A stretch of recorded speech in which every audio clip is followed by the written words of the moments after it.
Olá! Hoje a nossa reflexão tem a ver com obediência a Deus, desobediência e uma lição de vida em grupo, mas na individualidade. E aí eu convido vocês que estão ouvindo aí a ler Jonas 1:5. Lá na história de Jonas, Deus manda Jonas ir a uma determinada cidade. Jonas, pela sua desobediência, ele trilha um caminho totalmente o contrário, se você ler os capítulos 1-5. Deus manda ele ir a um norte, um exemplo, e ele vai exatamente na situação contrária. Paga o bilhete de uma determinada embarcação, entra nessa embarcação e se esconde no porão.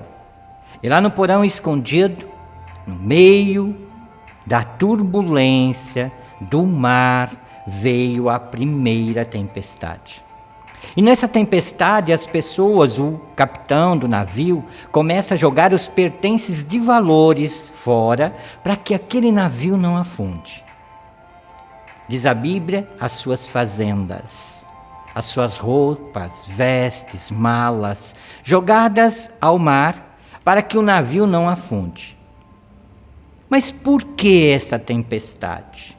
Vamos analisar o porquê que Deus mandou a tempestade. Foi para o capitão? Será que foi para o capitão? Não. Muitas vezes a tempestade que estamos vivendo, ela advém de outras pessoas que convivem no nosso ambiente e nós permitimos que ela esteja no nosso ambiente. Deus quis afetar naquele momento a Jonas, porque mandou ele ir a uma direção e ele foi a outra direção. E o capitão, olhando, começou a tomar algumas atitudes diante daquela tempestade, e começou a tirar, jogar ao mar algumas coisas de valor, sendo que o que estava realmente abrigando aquela tempestade era Jonas, estando dentro daquele navio. Muitas vezes nós temos que nos livrar, não sim das pessoas, e sim das atitudes de algumas pessoas, para que a nossa vida realmente se torne uma vida melhor. Existe até uma frase que eu anotei aqui: aprenda a se apaixonar pelas atitudes de alguém, não por esse alguém. Porque muitas vezes nós estamos apaixonados pelas pessoas e não pelas suas atitudes, e as suas atitudes não convêm naquele momento em estarmos ao lado dela. Assim como Jonas não deveria estar naquele navio, ele deveria estar em um outro navio que o levasse à direção que Deus pediu para que ele fosse. Mas ele decidiu ir numa direção contrária. E todos aqueles que ali estavam começaram a jogar coisas de valores ao mar, sendo que a única coisa que deveria ser jogada ou retirada daquele navio era Jonas. Lá em Marcos 4:37... nós observamos um outro tipo de tempestade que Deus permitiu na vida daqueles que estavam no navio. Deus entra no navio, Jesus entra no navio e diz: ir até o outro lado. A missão, o propósito de vocês é chegar ao outro lado, e aponta o lado do qual aqueles discípulos deveriam chegar. E logo em seguida ele dá uma outra ordem: e eu irei descansar. Desce Deus no porão do navio, daquela embarcação, e se coloca a dormir. E ali aqueles que estavam em viagem começaram a ver que realmente vinha uma tempestade. E diante daquela tempestade, começaram a ficar preocupados, tribulados, começaram a se sentir ruim. E aí foram acordar Jesus. E Jesus novamente diz a eles o propósito de Deus: ir até o outro lado, que eu vou descansar. Jesus naquele momento diz ao vento: acalmai. que o mar vire realmente sereno, como se fosse uma lagoa, uma piscina. E tudo se cala e eles chegam ao outro lado. Qual é a lição que nós tiramos disso? Muitas vezes Deus nos comanda, nos diz o que nós devemos fazer, mas a gente infelizmente não crê naquilo que Ele mandou. E quando a gente vê a primeira tempestade, a gente aumenta essa tempestade de tal forma a não trilhar os caminhos que Deus nos colocou.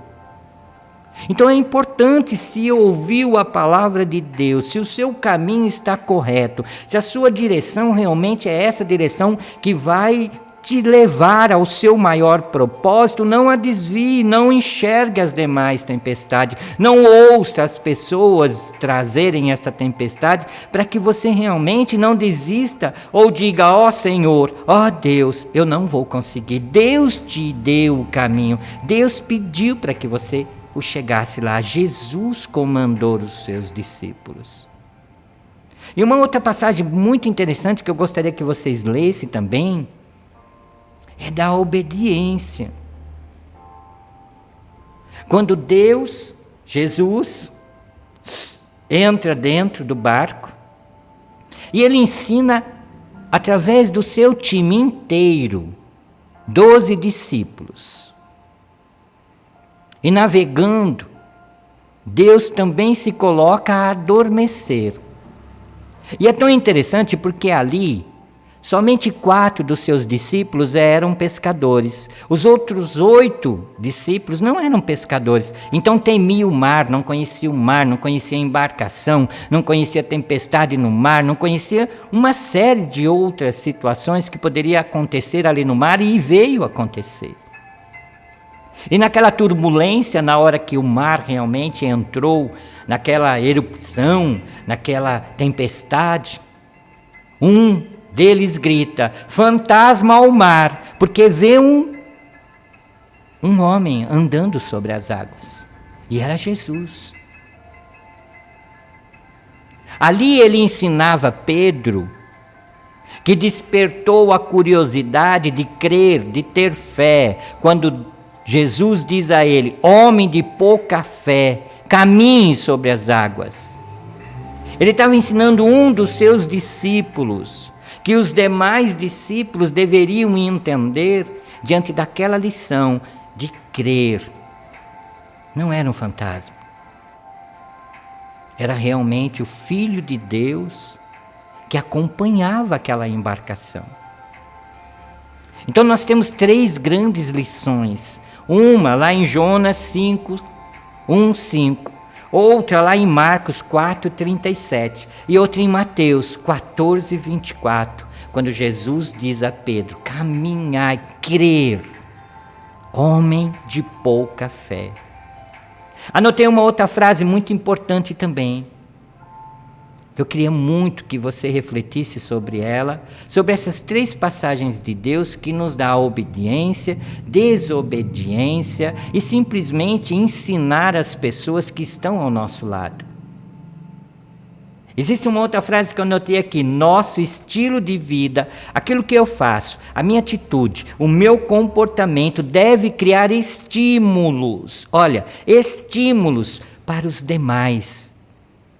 Agora, se eu não ando certo, se eu não obedeço, se eu tenho desobediência, se eu não creio naquilo que realmente deveria crer, nós estamos estimulando outras pessoas a fazer as coisas que não vão chegar ao sucesso, a Deus ou uma vida progressa. Pense nisso. Tenha um estilo de atitude que realmente seja de obediência, para que realmente os demais sigam, não você, e sim o seu comportamento, a sua atitude, porque ela é incontestável, assim como Jesus ensinou a Pedro a andar nas águas, assim como disse a Jonas: não é para lá, é para cá que eu estou te mandando. E assim como ele disse e deu a ordem: chegai ao outro lado, não temas. Estou pedindo para que você vá ao outro lado. Deixe que todos os demais problemas que possam acontecer durante a viagem, eu os resolverei. O problema não vai embora só. Para que o problema realmente vá embora, nós temos que atuar, nós temos que agir, nós temos que reagir diante deles. Por isso que nós temos que ter atitudes saudáveis, caminhos certos, para que as demais pessoas sigam realmente aquele caminho que é o caminho de Jesus. Uma excelente semana para vocês.